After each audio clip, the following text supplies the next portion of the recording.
This is Jerry Mason, the Kickin Lawyer, and I'm inviting everyone to join us every Tuesday at 5 p.m. on the Kickin Lawyer fan page on Facebook for Law Talk Live, where we discuss business, politics, current events, and the law. If you miss the live version, you can watch the playback on YouTube or listen on your favorite podcast platform.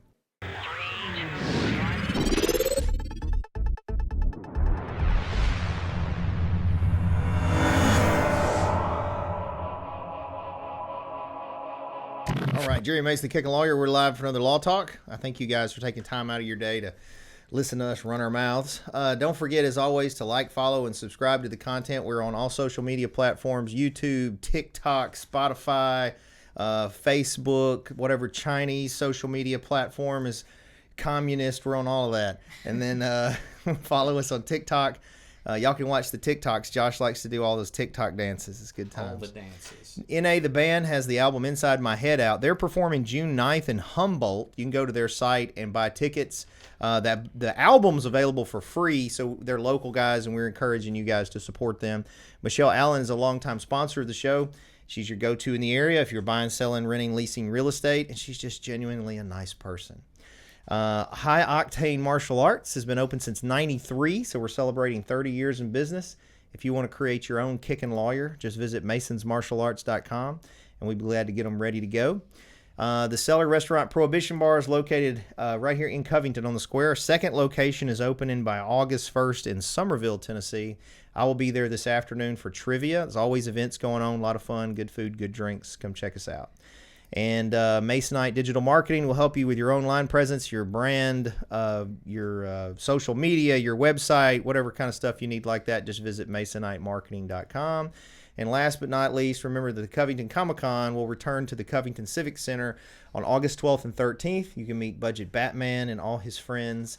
You'll be seeing Budget Batman around town soon. It'll be a lot of fun. So joining me today on the show as my guests are Triston and Jacqueline Dockery. They're not a couple. They're a mama and son. And they're from Sign Prints, right? Is that right? Which is a new business here in Covington. So glad to have you guys. Why don't you start by telling us like who you are, what your business is, how you got into that, all that stuff. Okay. My name's Jackie. I actually got started doing this probably about 15 years ago with my father-in-law. He had Sign Prints in Mumford. Okay. He established the business in 1993. He took me in. I didn't know anything about any of it. That's 30 years too. I know. Telling my age. But anyway, he took me in. He taught me, put me under his wing. He taught me. There was another girl that worked with him. She ran his shop at that time. She taught me a lot. So we do graphic designings, we do signs, we do T-shirts, we do decals, letter vehicles, partial wraps, you name it, we do it. But that's how I got into it, and he finally retired this past December, and me and my husband took over in January. So why from Munford to here?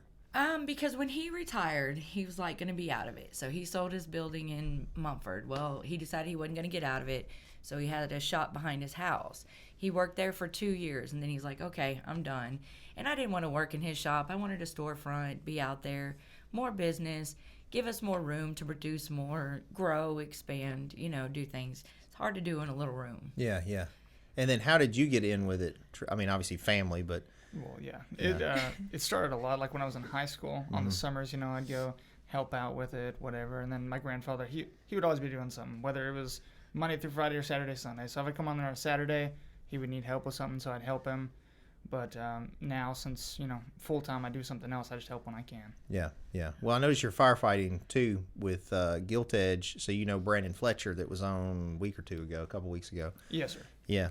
So he's nice on here. Is he nice in real life? I guess it depends on what day you catch me. Yeah, that's really true for all of us, right? Cool. So I want to ask you on the T-shirts. So I've had this I'm looking for somebody to help me as a supplier on this idea. So up till recently, I had used Gary McLilly for most of our T-shirts, but Gary's not doing T-shirts anymore. I even just went and tried to buy his T-shirt stuff because I'm trying to open beside her a book and record, besides you guys too, book and record store. And in the back, I wasn't going to make shirts to mass produce. I was just trying to make them for all these businesses I have because it was going to save me money, if I'm doing them myself. And it was going to be just sublimation. Right. The problem I saw with sublimation though is it's got to be polyester fabric. You can't do dark shirts, and then even then, sometimes the screen is kind of a distressed look. I mean, which is okay, but anyway, it's just some limitations that I didn't like.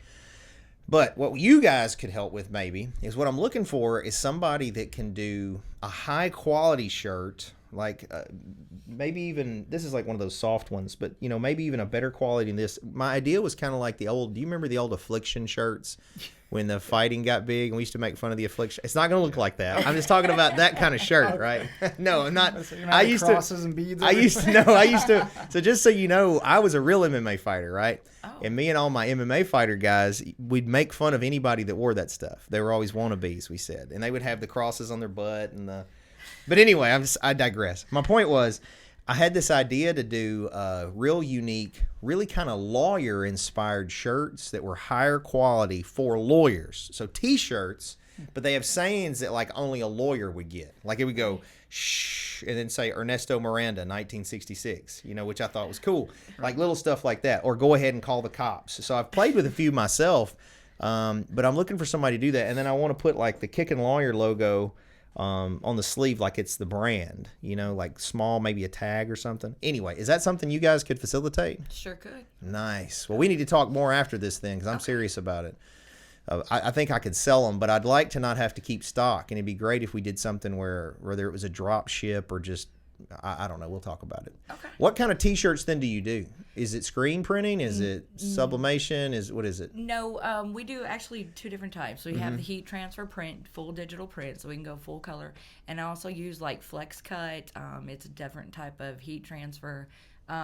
With it, you have to layer if you want to use multiple colors. So that's only good if you're doing like one color. So the full digital print would be your best bet for like your logo.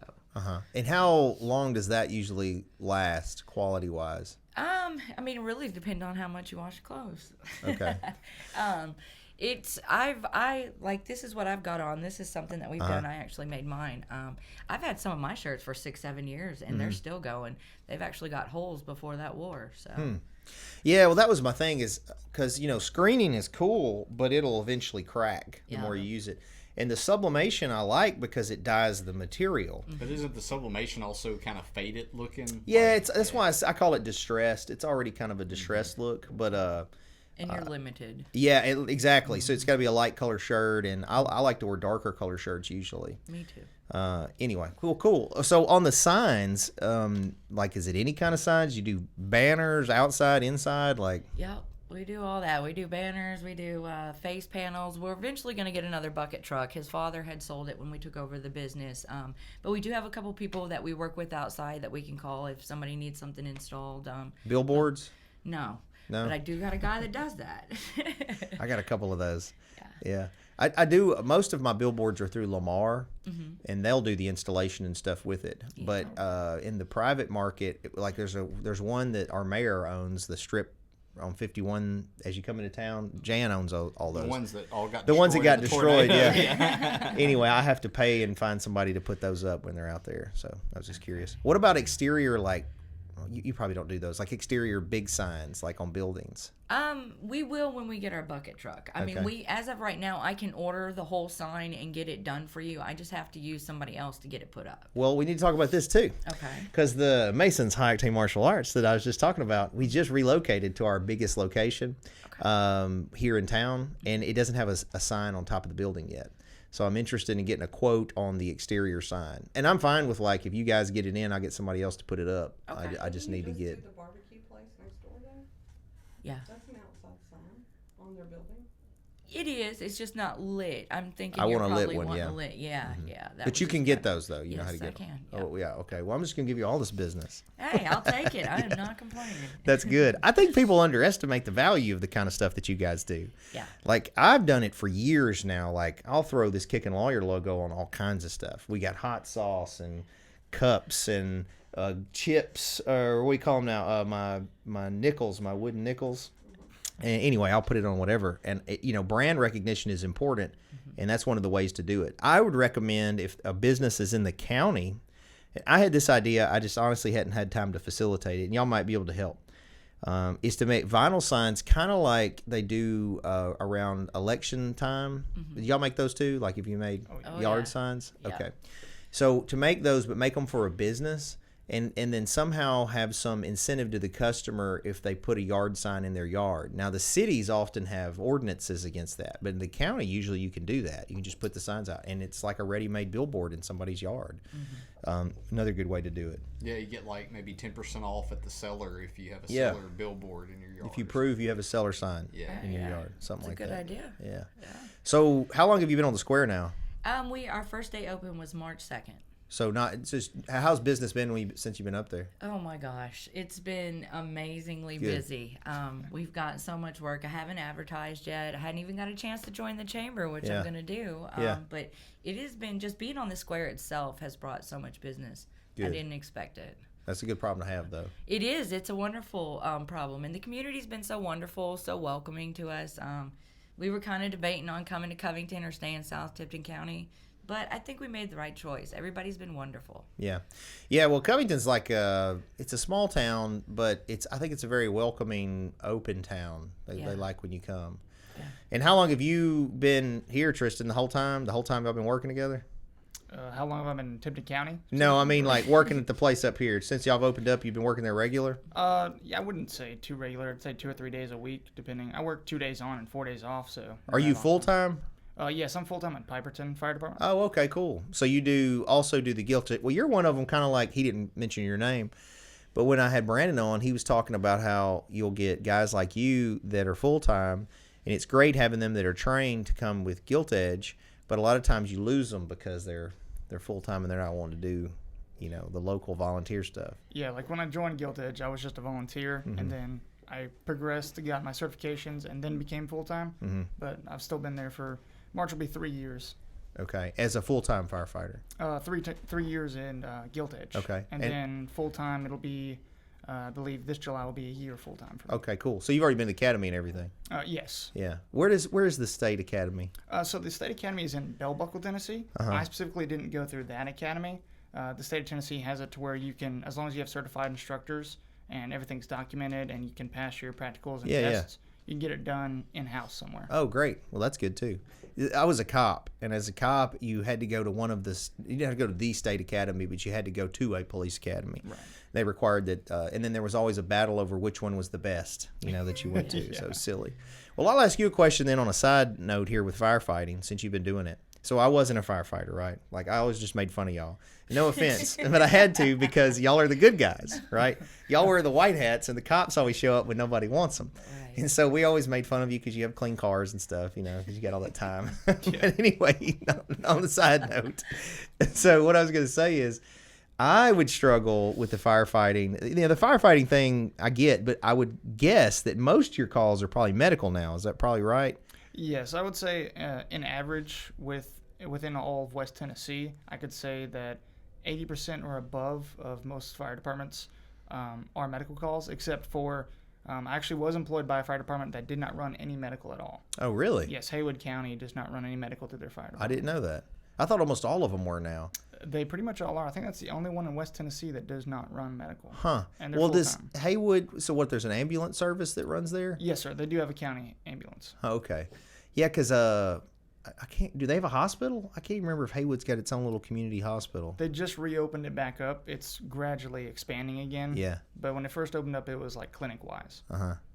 So do you like doing the medical stuff, or I'm just curious that when you got into firefighting, was it a little kid that I want to be a firefighter to fight fires, and then you all of a sudden you're just doing medical, or what was the deal? Yeah, so actually in the beginning I wanted to do law enforcement. I was actually getting my degree in criminal justice, but I wasn't 21 yet. Like right now I'm only 21.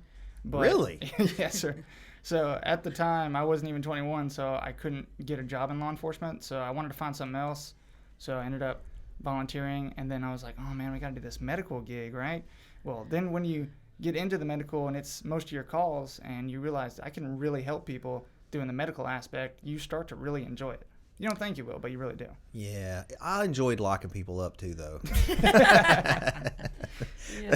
My friend Dave is a lawyer, and he said, yeah, Jerry Mason, I was an equal opportunity right violator, that I just violated everybody's rights. It didn't matter. And that's not true. It's a joke. Well, good. Well, I appreciate you doing that, man. It's a very, I think, all jokes aside, firefighting, law enforcement, EMS, all that are very honorable, noble careers, similar to serving the country in the military. You know, we got to have them. You got to have people do them. It's a hard job too. You'll see a lot of stuff that other people could never imagine. Yeah. Yeah, especially being young. I didn't realize you were that young. So yeah. you don't look ancient, but you look older than 21. Yeah, actually, part-time I work at Tipton Rosemark Academy, Okay. like watching kids and stuff like that. Mm-hmm. And I get all the time little kids be like, Mr. Triston, aren't you like 35 or 40? Well, that's why I was confused when y'all came in. He's always been an old soul. That's what I call him, an old soul. He was pretty much an only child, so there wasn't a lot of young ones around him. He was always around adults, and Okay. I think that's carried with him. So you said you work 2 on, 3 off. Is that how it works? We work 48 hours on 2 days and then off for 96 or 4 days. It's cool. Well, then you could almost do another job then, Practically. having that kind of time off. That's nice. Huh. And you said Piperton. How many firefighters do they have now? So currently we run 3 shifts, so we have 9 full-time plus the chief is full-time. Okay. So we have 10 total full-time. Yeah, I wasn't familiar with their fire department. I knew some of the cops back in the day, and have still dealt with some of them now as a lawyer. Well, that's interesting. And so, what made you want to do that? You said initially you want to be a cop. Did you never, as little, want to be a firefighter? It was always be a cop. No, I never for a second, because my grandfather was in law enforcement, Mm-hmm. and so I was always wanting to go in law enforcement, and then I finally changed it. So, what did you do? Did you always help your dad, or did you do anything else before you were doing the sign prints? He's actually my father-in-law. Yeah, I'm sorry, father-in-law. That's okay. I did have another job working out of Bartlett where I did graphic designing. Oh, so it's the same wheelhouse then. Yeah, pretty much. It's always been graphic designing. I did have a few odds and end jobs when I was younger, waiting tables and working here and there. But I worked Like in a working for pharmacy. yourself? Oh, yes and no. You can't call in sick. I mean, Yeah, that's true. It doesn't matter what's going on. You got to be there. It's nice. Sometimes I miss being able to just punch the clock and not have to worry about the stress at the end of the day. It's not my problem. Go home. Can't do that now. No. But it's interesting. It's changed. It's changed the way I think. It's changed me, I think, as a person. A lot more responsibility, but I enjoy it. I'd rather be making me money than somebody else. Yeah, I respect that. Yeah. Well, what do you think has been your biggest lesson on now running your own business? I ask this a lot of entrepreneurs. Like when you thought you were going to do a business, how it was going to be, and then something that was a surprise to you that you just didn't anticipate, good or bad, when you run your own business. Well, I guess maybe just not listening to people I should have. I always thinking I knew what I was going to do. I knew how to do it. If it was mine, I'd do it this way. Yeah. Now looking back at it, maybe I should have listened a little bit more and took a little more advice. So that was a lesson learned to me. So anytime I see another business owner that's pretty successful, instead of just being like, oh, judging it, I listen and I absorb it and take something away from it that maybe I can take to my business.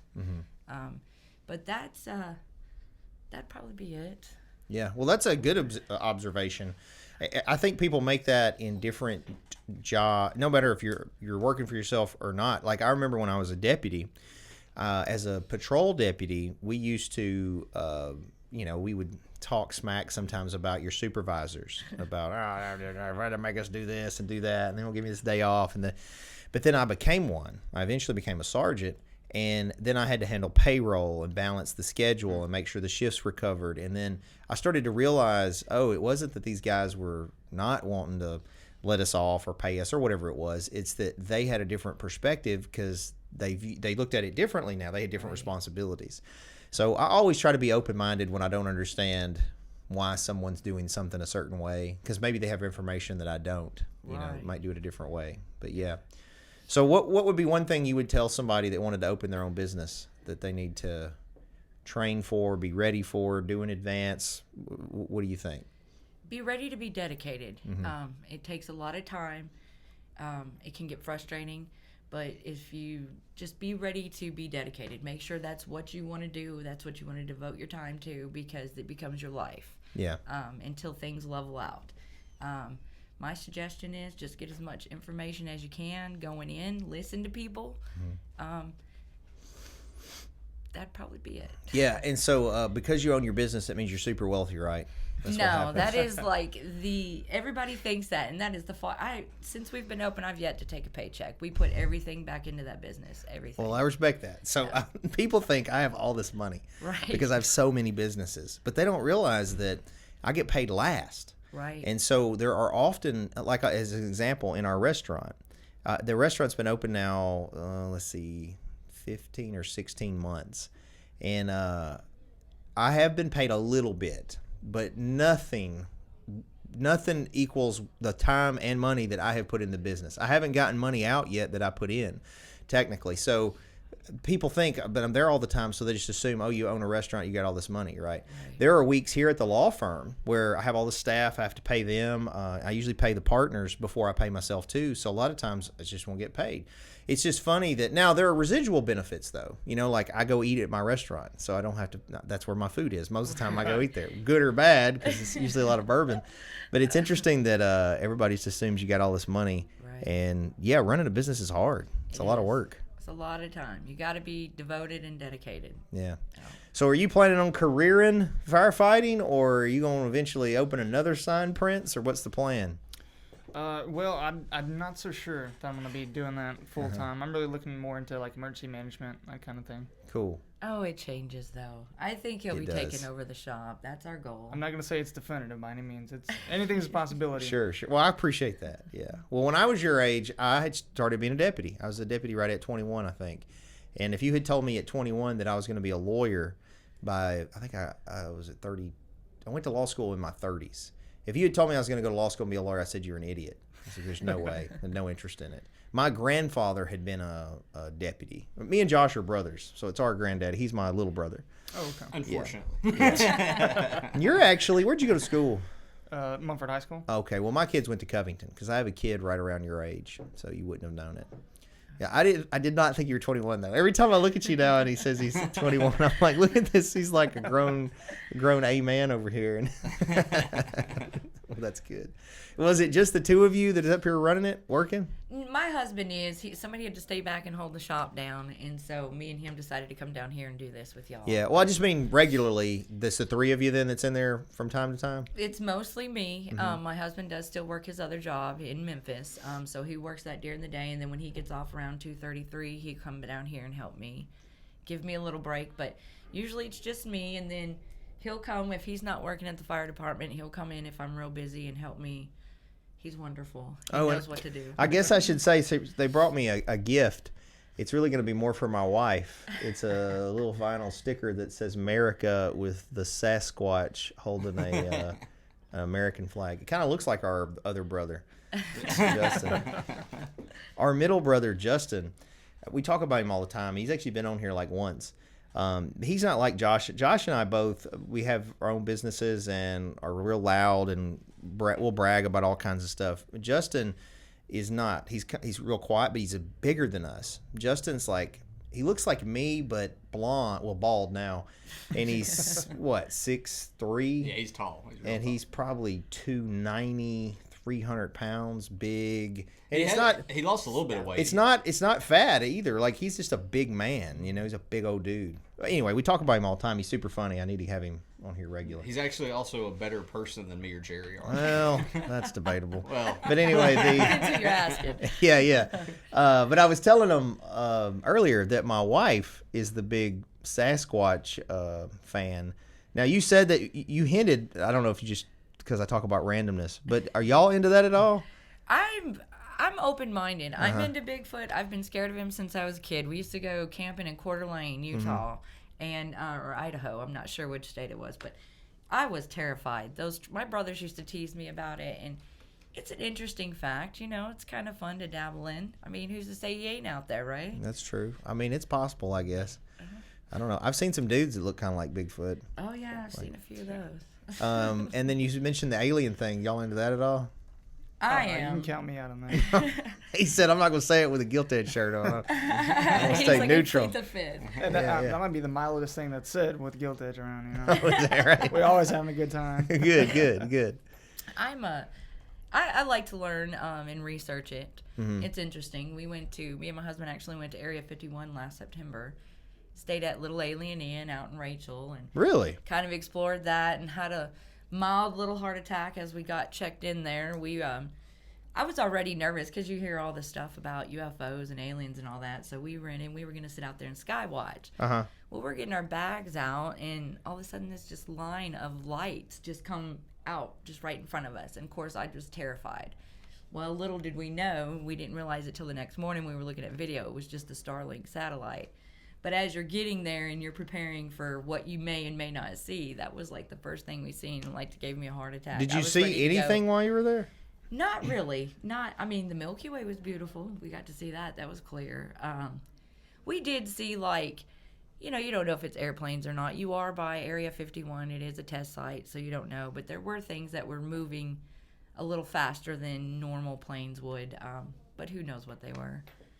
Well, they had that Colonel Favor guy we'll say recently, it's now a couple years ago, came out and said that it was pretty much just common knowledge amongst the military, at least the Air Force, I guess, that and the Navy, that there were these unidentified flying objects that they would see and encounter regularly. And he even chased one of them. And they did stuff that, like, airplanes can't do. So I was on the USS Carl Vinson a month ago with my son. My son's in the Navy, and he's on the Carl Vinson. And they had this family day cruise thing, where you could bring somebody on, and then the aircraft carrier would go out, and then they did an air show and they landed and everything. It was really cool right in front of us. But the whole time I'm looking for these unidentified flying objects that they were talking about. I never saw anything. But I'm very open to all that stuff. I think that I kind of like the Bigfoot thing. I don't know. I can't say it is or isn't. Right. I don't know enough about all that. It's possible. There are definitely areas that we haven't explored. And I think that it's arrogant of us to say that any of it is a definitive no. Just like ghosts and stuff. Like on a whole nother, we'll talk about all this weird stuff. So here, if y'all watch some of our older shows, one of them, I forget which one it was. We'll have to go back and figure it out, Josh. But one of the ones I was on, because what number is this? 100 and what? This is we're coming up on 130. So it's okay, yeah. So we've done a bunch. And we got a bunch before that we didn't even count. But anyway, we'll be in here, and these doors will just open. And, like, they'll open against the springs, and then they'll, like, hang out there for a second and sometimes slam and sometimes not. It happens so often, I just ignore it now. Yeah, it doesn't even affect me anymore. The chairs will even get pulled out. And before we made this into this studio, this was just storage. We built this wall and everything. It just ran the length of where y'all walked through. And then my office is right here. Well, my office used to be a conference room. And then when my wife and I were first, it seems to get frustrated when we start messing with stuff. We start building stuff. It seems to kick up whatever this is. Because before we were here, I didn't believe in any of this stuff. But when we first were painting the conference room over here, my wife and I were there, and, like, one of the first things that happened is she goes, "Are you wearing?" We both smelled a man's cologne, like super strong, and I don't wear cologne. And she goes, "Are you wearing cologne?" And I was like, "No, it's not me." And it was like just super strong. Well, the same week, because we were still moving and painting, we were up here late in what was my office, the other room over there, and we were both sitting there, and she's sitting across from me. She was doing work on her computer. I was on my computer. It's quiet. Doors are locked. Nobody else is here. Well, all of a sudden, we hear a man's boots walking down the hallway. And I thought it was my partner, Brian. And I'm telling you, it was as real as we both, and we didn't say anything.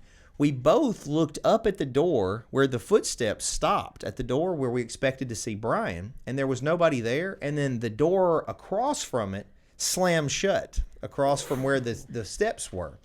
It's giving me chills talking about it. I know. So then me and her, we didn't say anything. We looked at each other. We both got up and we both left. Yeah. We just come out of there. And then about a week after that, I was at the copier, and there was some law books over on, because I'm up here late a lot.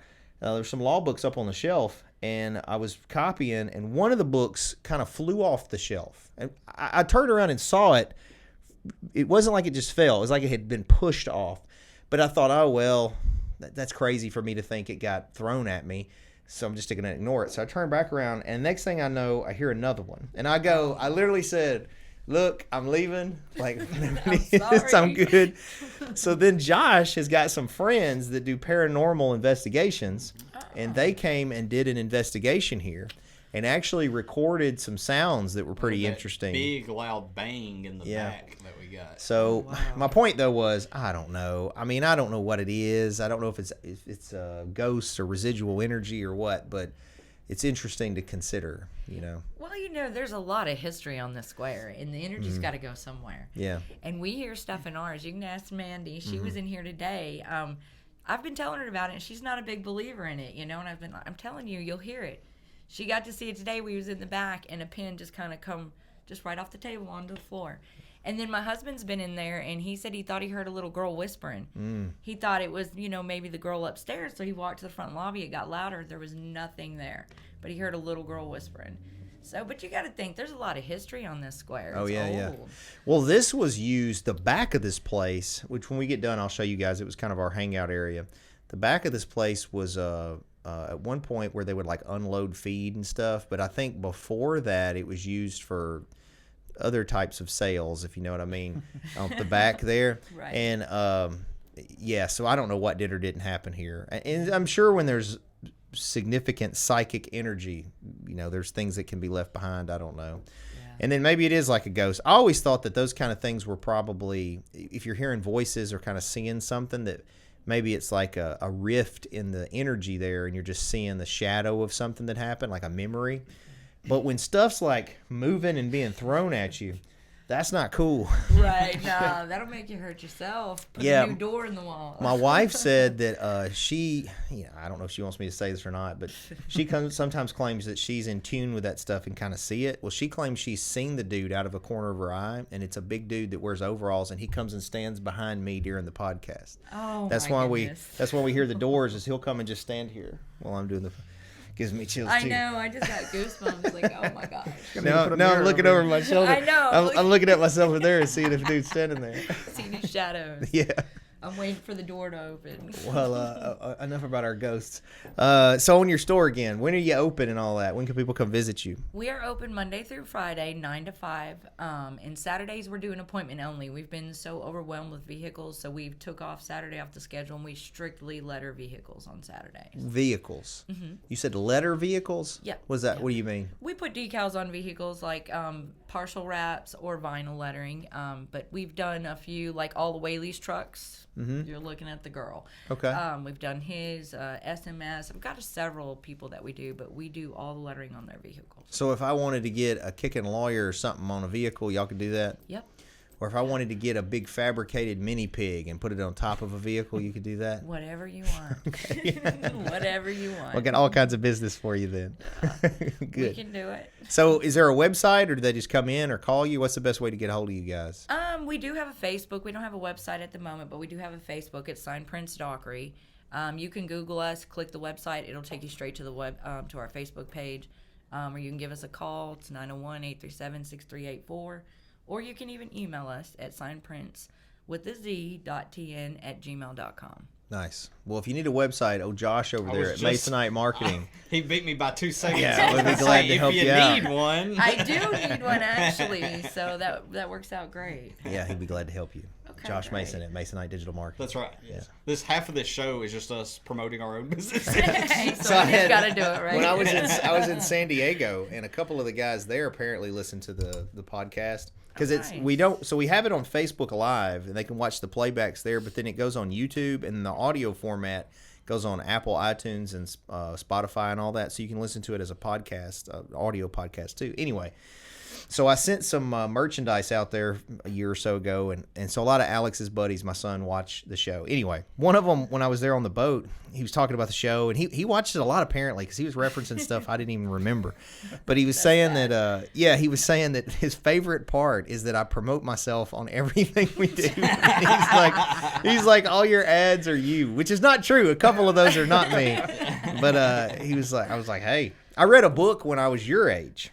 And it was called Brag, The Art of Tooting Your Own Horn Without Blowing It, is what it was. Now, it's arguable that I just blow it all the time. But it basically was talking about how if you're the best at what you do, why is it wrong to let people know, sometimes tactfully, that you're the best? Because if not, you're just sitting there waiting on your phone to ring, and they don't know.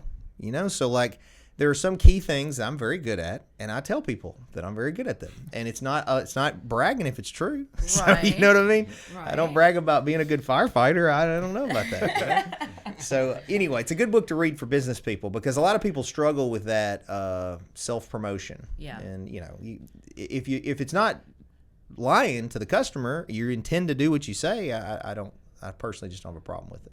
So. No. But anyway. All right. Well, Triston and Jacqueline, right? Yes. Well, thank you guys for being on the show. I hope everybody will check you out. I think we'll definitely do some business together. I'm very interested in the T-shirt idea I have. Okay. Yeah, because we're not going to be able to make the shirts I want in the little.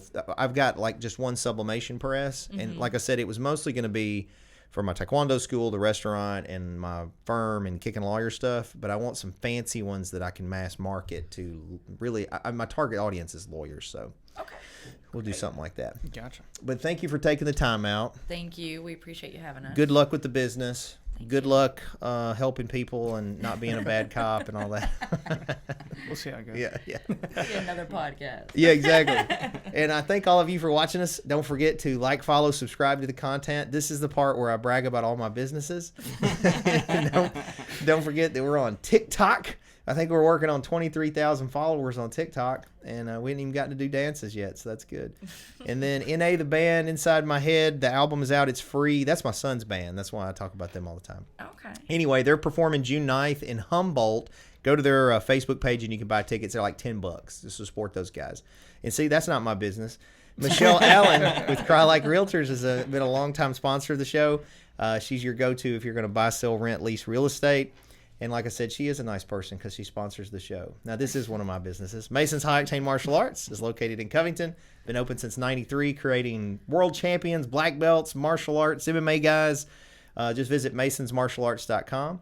The Cellar Restaurant and Prohibition Bar. Tuesdays is trivia. Wednesdays is whiskey and wine specials. Thursdays is ladies' night. Friday, Saturday, live music. We have brunch now on Saturday, Sundays, so make sure you come check us out at the Cellar. Grill and chill on Saturdays. Grill and chill, $15. Yeah, you get a beer and a meal. Masonite Digital Marketing. We were just talking about Josh. He'll help you with your email stuff, your social media, your website design, all that stuff. He'll help you. Just visit masonitemarketing.com.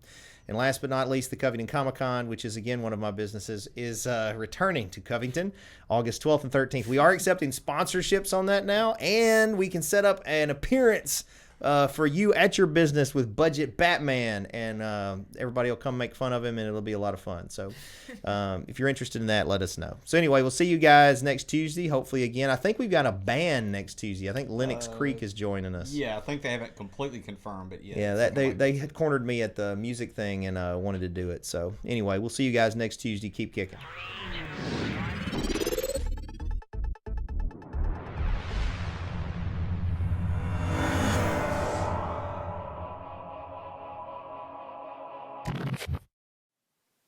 Thanks for watching, guys. Just remember that this is not legal advice or investment advice or business advice. This is for fun and entertainment purposes only.